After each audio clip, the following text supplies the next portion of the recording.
Hello student, welcome to our YouTube channel MetZ Exam, a place where we prefer smart work over hard work।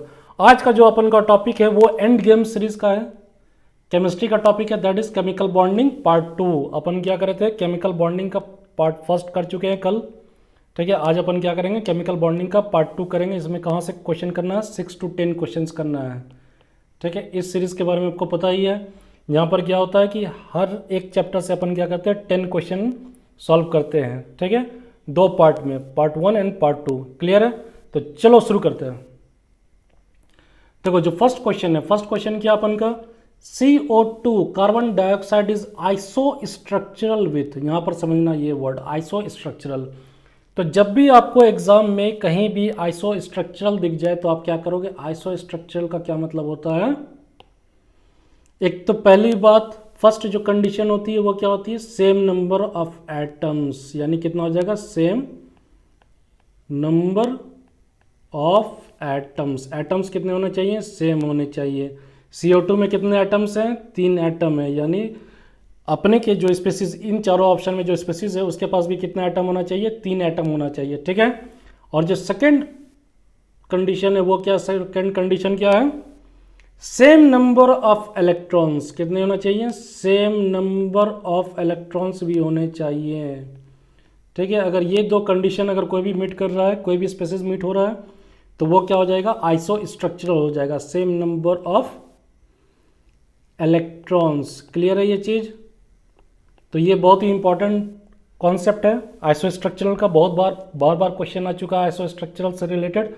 तो वहाँ पर आपको hybridisation वगैरह find out मत करने लगना, उसमें काफ़ी टाइम टेकिंग है। आप क्या करोगे, सेम नंबर ऑफ एटम्स देखो, और दूसरा क्या देखो, सेम नंबर ऑफ इलेक्ट्रॉन्स होने चाहिए। ये 2 कंडीशन अगर मीट कर रहा है तो दैट मीन्स वो क्या है, आइसोस्ट्रक्चरल है।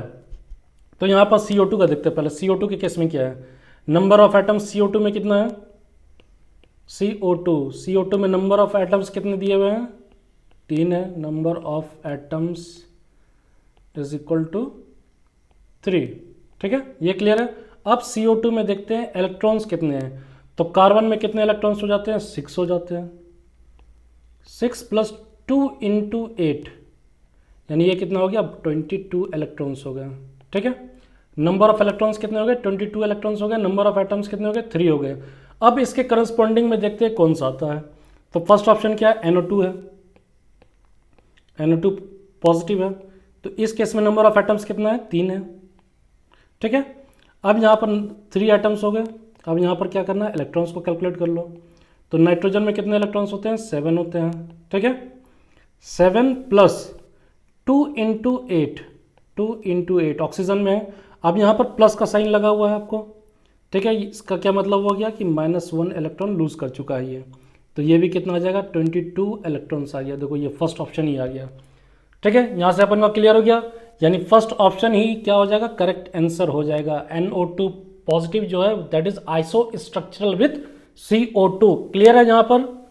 आप बाकी आप फाइंड आउट करके देखना। यहाँ पर देखो ये तो नंबर ऑफ एटम्स में नहीं आ रहा, तो ये आइसोस्ट्रक्चरल होगा नहीं, ठीक है। यहाँ पर कितने एटम्स हो जाते हैं, यहाँ पर एटम्स तो 3 है, NO2 में 3 एटम्स है, लेकिन यहाँ पर इलेक्ट्रॉन्स कितने हो जा रहे हैं आपके, यहाँ पर इलेक्ट्रॉन्स हो जा रहे हैं 23 इलेक्ट्रॉन्स हो जा रहे हैं। कितने हो जा रहे हैं, 23 इलेक्ट्रॉन्स हो जाते हैं। तो ये भी आइसोस्ट्रक्चरल नहीं है। SnCl2 का आप देख लेना, ठीक है। तो यहाँ से अपन को पता चल गया आइसोस्ट्रक्चरल का कंडीशन।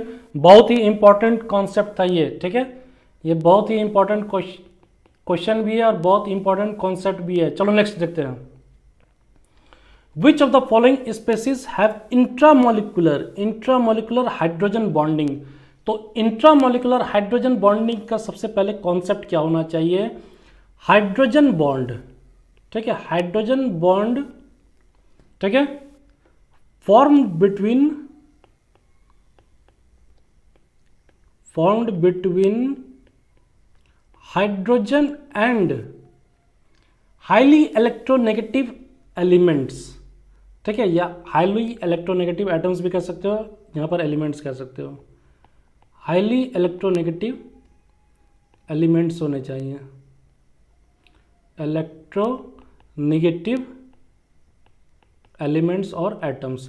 तो आपको कंडीशन पता होना चाहिए। एक बात याद रखना, यहाँ पर एक बहुत ही इंपॉर्टेंट कॉन्सेप्ट बता रहा हूँ, FON, ये याद रखना, ये क्या होता है, ये काफ़ी इलेक्ट्रोनेगेटिव एलिमेंट्स हैं, ठीक है। सबसे ज़्यादा कौन सा होता है, फ्लोरीन होता है, उसके बाद क्या होता है, ऑक्सीजन हो जाता है, उसके बाद क्या हो जाएगा, नाइट्रोजन हो जाएगा, ठीक है। तो इसकी जो टेंडेंसी होगी हाइड्रोजन बॉन्ड फॉर्मेशन की सबसे ज़्यादा होगी, किसकी होगी, फ्लोरीन की होगी, उसके बाद ऑक्सीजन की हो जाएगी, उसके बाद नाइट्रोजन की हो जाएगी। तो ये तीनों क्या करते हैं, ये हाइड्रोजन बॉन्ड का फॉर्मेशन करते हैं, ये बहुत ही इंपॉर्टेंट है, FON, ठीक है। क्या है, FON, याद रखना इस चीज़ को। ये सारे क्या करेंगे, फ्लोरीन, ऑक्सीजन, नाइट्रोजन, ये सब हाइड्रोजन बॉन्ड का फॉर्मेशन करते हैं। अब देखो इंट्रामोलिकुलर की बात होता है, तो इंट्रामोलिकुलर क्या है, ये hydrogen bond formed between hydrogen and highly electronegative atoms present in different bond with in the same molecule. यहाँ पर ये इंपॉर्टेंट कॉन्सेप्ट है, ठीक है। डिफरेंट बॉन्ड क्या होना चाहिए, डिफरेंट होने चाहिए, और एटम क्या होना चाहिए, सेम होना चाहिए, या मॉलिक्यूल क्या होना चाहिए, सेम होना चाहिए। मॉलिक्यूल यहाँ पर क्या हो जाएगा, एटम नहीं होगा, ये मॉलिक्यूल हो जाएगा, मॉलिक्यूल क्या होना चाहिए, सेम होना चाहिए, मॉलिक्यूल सेम, ठीक है। तो ये दो कंडीशन है, एक मॉलिक्यूल सेम होना चाहिए और डिफरेंट बॉन्ड होना चाहिए, क्लियर है। तो यहाँ पर देखो, आप इस ऑप्शन को देखो, पैरा नाइट्रोफिनॉल, ये क्या करता है, इंटरमोलिकुलर हाइड्रोजन बॉन्डिंग बनाता है, इंट्रामोलिकुलर नहीं बनाता है। ये विद अदर पैरा नाइट्रोफिनॉल के साथ कनेक्ट करके बॉन्ड फॉर्मेशन कर देता है, ठीक है। ये क्या है, इंटरमोलिकुलर हाइड्रोजन बॉन्ड का फॉर्मेशन करता है। लेकिन यहाँ पर ये देखो first option, ortho hydroxy benzaldehyde, ये जो आपको स्पेसिस दिख रहा है, ये मॉलिक्यूल जो है, तो यहाँ पर ऑक्सीजन और हाइड्रोजन के बीच में क्या हो जाएगा, एक बॉन्ड का फॉर्मेशन हो जाएगा, ये हाइड्रोजन बॉन्ड हो जाएगा, और ये इंट्रामोलिकुलर कंडीशन को फॉलो करता है, ठीक है। तो यहाँ पर ऑप्शन क्या, आंसर क्या हो जाएगा आपका, फर्स्ट जो ऑप्शन है वो करेक्ट आंसर हो जाएगा, क्लियर है। इंट्रामोलिकुलर के लिए क्या होना चाहिए, डिफरेंट बॉन्ड होना चाहिए और मॉलिक्यूल सेम होना चाहिए, ये दोनों काफ़ी क्लोज है, तो यहाँ पर इनका क्या हो जाएगा, इंट्रामोलिकुलर हाइड्रोजन बॉन्डिंग का फॉर्मेशन हो जाएगा इस स्पेसिस में, किसमें, तो ऑर्थो हाइड्रोक्सी बेंजल्डिहाइड में। क्लियर कॉन्सेप्ट है, हाइड्रोजन बॉन्ड का रिलेट हो गया। अब देखते हैं next, which of the following molecule is of T shape, तो यहाँ पर कौन सा मॉलिक्यूल आपके टी शेप में है, यहाँ पर ये इंपॉर्टेंट क्वेश्चन है, इसको समझना आप, ठीक है। बहुत ही अच्छा कॉन्सेप्ट यहाँ पर बताऊंगा मैं। देखो टी शेप और सी सॉ शेप किसका आता है, ये जो टी शेप है और सी सॉ शेप है, ये किस में आता है, ट्राइगोनल बाय पिरामिडल, यानी ट्राइगोनल बाय पिरामिडल का केस है, कौन सा है, ट्राइगोनल बाय पिरामिडल, ठीक है। ये ट्राइगोनल बाय पिरामिडल का केस है, ये क्या हो गया, ट्राइगोनल बाय पिरामिडल, ये ज्योमेट्री हो गई, ठीक है। ये क्या हो गया, ये ज्योमेट्री हो गया। अगर इसमें लोन पेयर प्रेजेंट होते हैं तो डिफरेंट केसेस बनते हैं, ठीक है। एक तो सी सॉ बनता है, दूसरा क्या बनता है, टी शेप बनता है। तो सी सॉ का कंडीशन क्या है, देख लो, ट्राइगोनल बाय पिरामिडल का स्ट्रक्चर ऐसा होता है, मान लो कि यहाँ पर एटम ए है, ठीक है, ये आपका ट्राइगोनल बाय पिरामिडल का बन गया।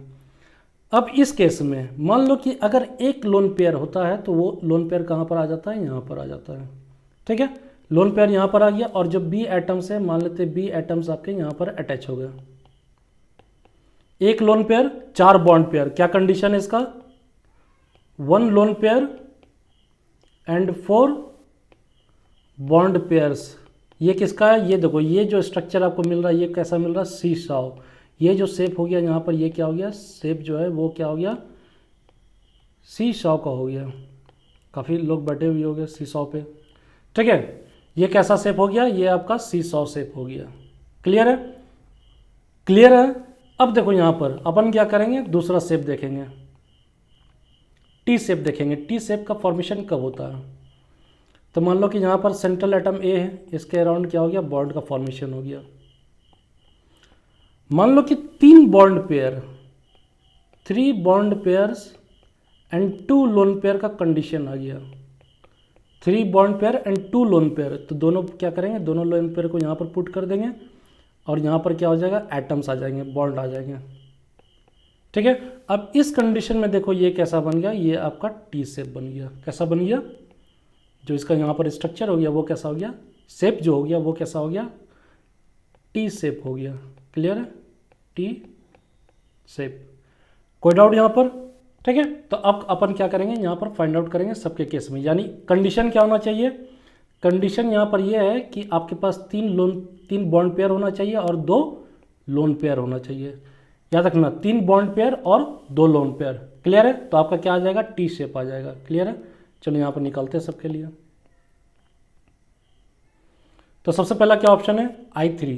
तो I3 के लिए बॉन्ड पेयर कितना हो जाएगा, आपको बताया था नंबर ऑफ सिग्मा बॉन्ड्स निकालने के लिए क्या करोगे, जितने एटम्स रहते हैं -1 कर दोगे। यहाँ पर 3 एटम्स है यानी -1 कर दिया तो यहाँ पर 2 आ गया।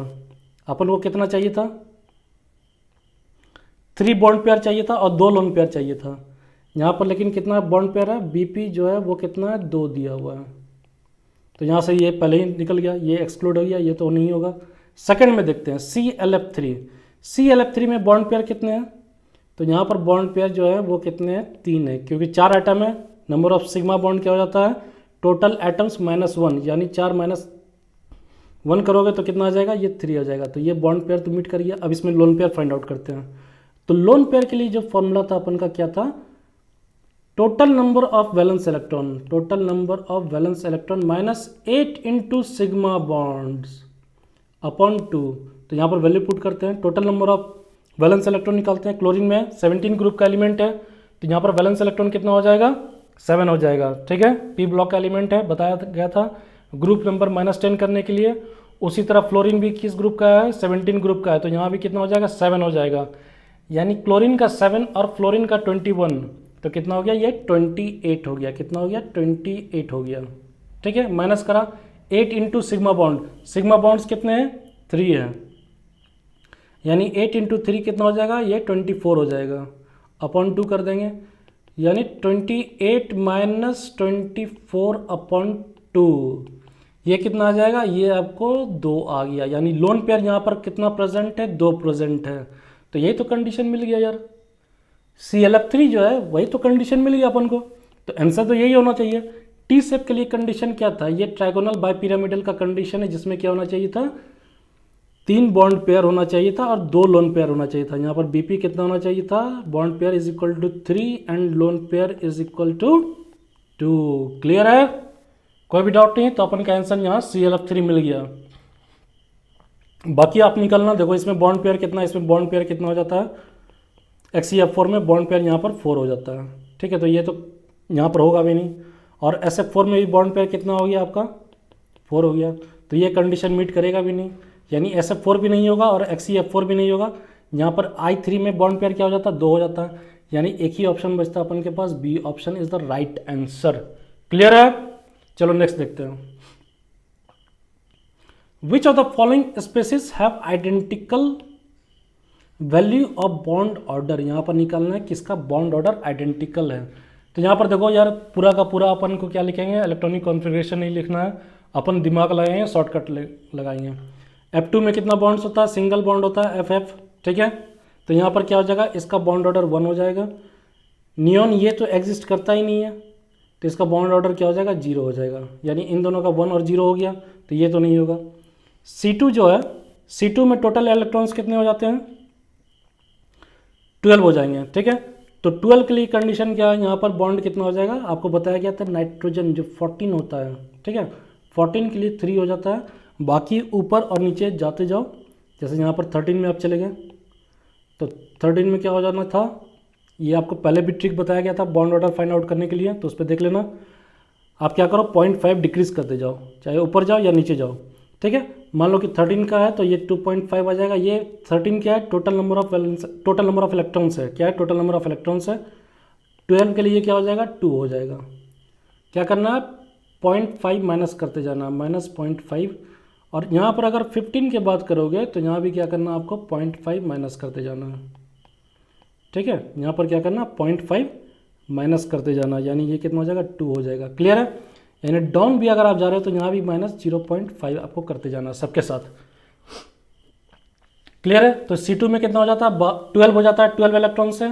तो उसके लिए बॉन्ड ऑर्डर कितना आ जाएगा, इसके लिए C2 के लिए आ जाएगा 2, और नाइट्रोजन 14 होता है, 14 के लिए बॉन्ड ऑर्डर कितना हो जाता है, 3 हो जाता है। यानी ये भी आइडेंटिकल नहीं है।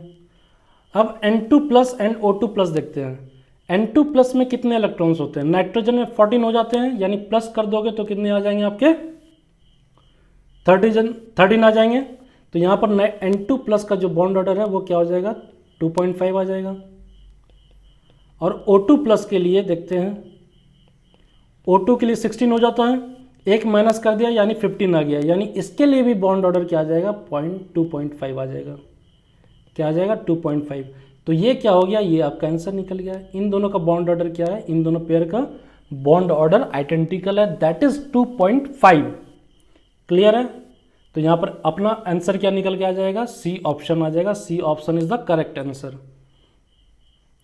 अब देखते हैं नेक्स्ट। ये काफ़ी इंपॉर्टेंट क्वेश्चन है, ठीक है। यहाँ पर आपको एक कॉन्सेप्ट बताऊंगा, बहुत ही अच्छा कॉन्सेप्ट है, यहाँ पर सीखना है इसको। देखो, the correct sequence regarding bond angle, ठीक है। यहाँ पर क्या है, एक बॉन्ड एंगल का करेक्ट सीक्वेंस आपको बताना है। तो इन जनरल जो है वो बताता हूँ मैं क्या होता है। बॉन्ड एंगल, ठीक है, bond angle is directly proportional to electronegativity of central atom. Electronegativity of central atom, ठीक है। यानी bond angle electronegativity of central atom के डायरेक्टली प्रोपोर्शनल होगा। जितना ज़्यादा इलेक्ट्रोनेगेटिव होगा सेंट्रल एटम, उतना ज़्यादा बॉन्ड एंगल होगा। क्लियर है। अब एक और, तब इसका रिवर्स करते हैं। ये तो फर्स्ट हो गया था आपका, सेकंड में क्या हो जाएगा, bond angle is inversely proportional to electronegativity of bonded atoms. Electronegativity of bonded atoms. Bonded atoms का मतलब क्या हो गया, जैसे H3 यहाँ पर बॉन्डेड है, सेंट्रल एटम यहाँ पर P है, यहाँ पर बॉन्डेड एटम हाइड्रोजन हो गया, यहाँ पर आर्सेनिक जो है ये सेंट्रल एटम हो गया, और बॉन्डेड एटम्स क्या हो गया, हाइड्रोजन हो गया, ठीक है। तो यहाँ से ये क्लियर रखना, ये काफ़ी यूज़फुल है। ये दोनों जो आपको इन्फॉर्मेशन दिया गया बॉन्ड एंगल का, ये दोनों आप कभी भी यूज़ कर सकते हो। एक एक्सेप्शन आता है, वो भी डिस्कस कर दूंगा। तो पहले ये क्वेश्चन सॉल्व कर लेते हैं। तो यहाँ पर आप क्या करो, देखो बॉन्डेड एटम सब में सेम है, ठीक है। बॉन्डेड एटम यहाँ पर हाइड्रोजन है, यहाँ भी हाइड्रोजन है, इधर भी हाइड्रोजन है, सब में आप बॉन्डेड एटम क्या हाइड्रोजन सेम है। तो आप क्या करोगे, इलेक्ट्रोनेगेटिविटी ऑफ सेंट्रल एटम देखोगे। तो इलेक्ट्रोनेगेटिविटी सबसे ज़्यादा किसका होगा, डाउन द ग्रुप क्या होता है, इलेक्ट्रोनेगेटिविटी क्या होता है, डिक्रीज करता है, और इलेक्ट्रोपॉजिटिविटी जो है वो इंक्रीज करता है। तो नाइट्रोजन फैमिली में आ जाओगे तो नाइट्रोजन के बाद आता है फॉस्फोरस, आर्सेनिक, ठीक है। तो ये क्या हो जाता है, ये आपका ग्रुप है, तो डाउन द ग्रुप इलेक्ट्रोनेगेटिविटी क्या होगी, डिक्रीज कर जाएगी। इलेक्ट्रोनेगेटिविटी क्या होती है, डिक्रीज करती है, ठीक है, डिक्रीज होता है। तो अब देखो यहाँ पर क्या आंसर हो जाएगा, तो ये first option is the right answer. सबसे ज़्यादा इलेक्ट्रोनेगेटिव कौन सा हो जाएगा, नाइट्रोजन हो जाएगा, उसके बाद कौन सा हो जाएगा, फॉस्फोरस हो जाएगा, उसके बाद आर्सेनिक हो जाएगा। क्लियर है। तो यहाँ पर से आपने क्या करा, इस आंसर को फाइंड आउट कर लिया, सॉल्व कर लिया। देखो यार, एक एक्सेप्शन है। एक्सेप्शन क्या है, एक होता है कि NF3 और NH3, NF3 और होता है NH3, ठीक है। और एक होता है PF3 एंड PH3। तो पहले इन दोनों का केस लेते हैं। इन दोनों में सेंट्रल एटम सेम है, नाइट्रोजन है, दोनों में क्या है, सेंट्रल एटम सेम है, नाइट्रोजन है। अब उसके बाद देखो जनरल क्या था, इलेक्ट्रोनेगेटिविटी और बॉन्डेड एटम देखना है। तो बॉन्डेड एटम में फ्लोरीन ज़्यादा इलेक्ट्रोनेगेटिव है यहाँ पर, तो ये क्या हो जाएगा, बॉन्ड एंगल ऑफ NH3, ठीक है। NH3 is greater than NF3। ये क्लियर है, यहाँ तो सिंपल सा था। इस केस में ये जो सेकंड केस है, ये एक्सेप्शन का केस आ जाता है।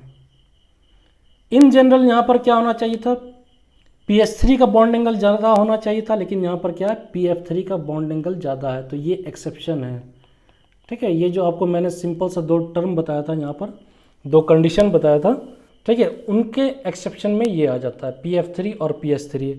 PF3 का बॉन्ड एंगल क्या हो जाता है, ज़्यादा हो जाता है, जबकि क्या होना चाहिए था, अकॉर्डिंग टू द रूल ये इसका बॉन्ड एंगल कम होना था, ठीक है। PF3 का लेस होना चाहिए था PH3 के कंपैरिजन में, लेकिन यहाँ पर क्या हो जाता है, ज़्यादा हो जाता। तो ये एक्सेप्शन है, इसको आप किसी तरह याद कर लेना, ठीक है। इन जनरल आप इस फॉर्मूला को यूज़ कर सकते हो, इस कंडीशन को यूज़ कर लोगे, आपका क्वेश्चन सॉल्व हो जाएगा। क्लियर है।